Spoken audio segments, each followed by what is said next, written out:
Macron, les Rothschild et l'illusion du pouvoir dans un monde de marionnettes. L'ascension d'Emmanuel Macron au pouvoir a toujours été enveloppée dans le parfum raffiné du façonnage élitiste.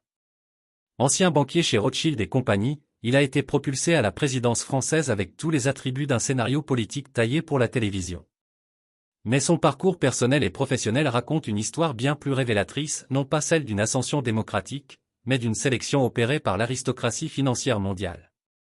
Et au centre de ce théâtre se dresse un nom que peu osent défier ouvertement, Rothschild.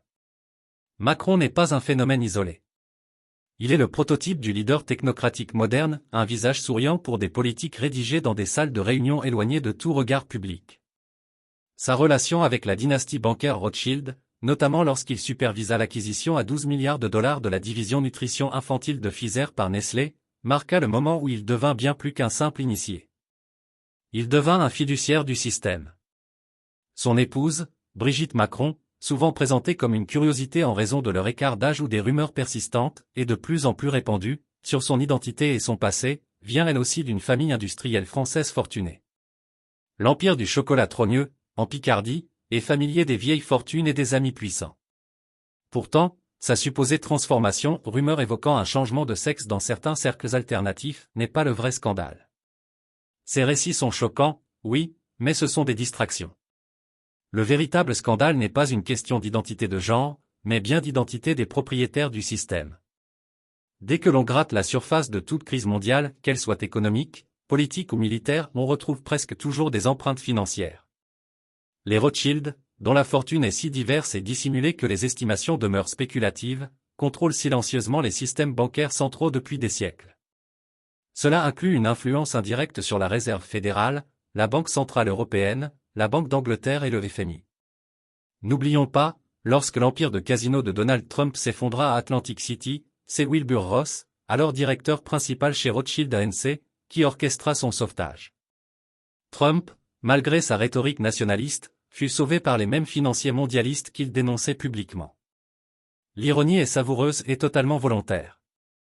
Pendant ce temps, Macron est devenu le catalyseur des tensions sociales.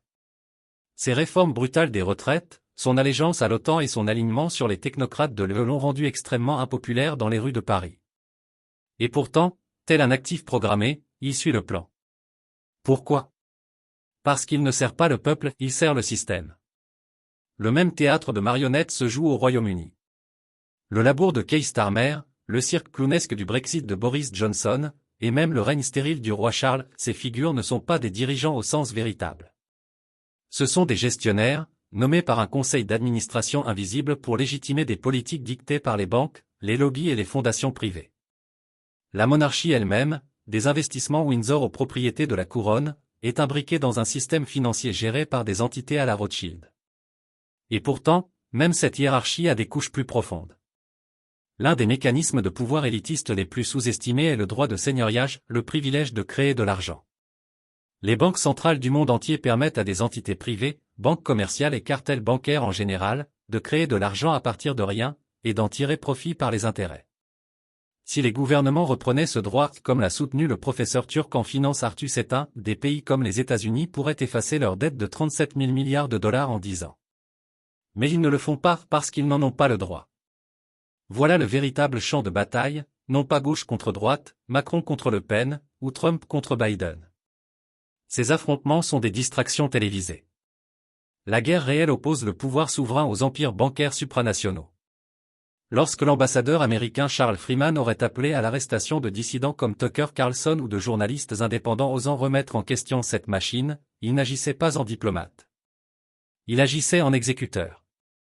Le message est clair, si vous soulevez le rideau, vous serez réduit au silence. Mais la censure, les arrestations et les campagnes de diffamation ne font que confirmer la vérité. Quand Brigitte Macron poursuit les médias à cause de rumeurs, cela révèle la panique non pas pour contrôler la vérité, mais pour préserver l'illusion. Car si les gens commencent à remettre en question l'identité d'une première dame, ils finiront par remettre en question tout l'édifice qui a placé son mari au pouvoir.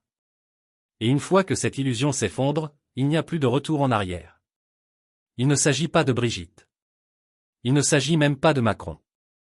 Il s'agit d'un empire financier mondial, forgé depuis des siècles, qui a transformé les démocraties en salles de conseil d'administration et les élections en campagne de relations publiques. Les Rothschild ne sont que les plus visibles de ces mains cachées, mais ils sont loin d'être seuls. Pour s'éveiller vraiment, le public doit cesser de regarder les marionnettes, et commencer à étudier les ficelles et les mains qui les tirent.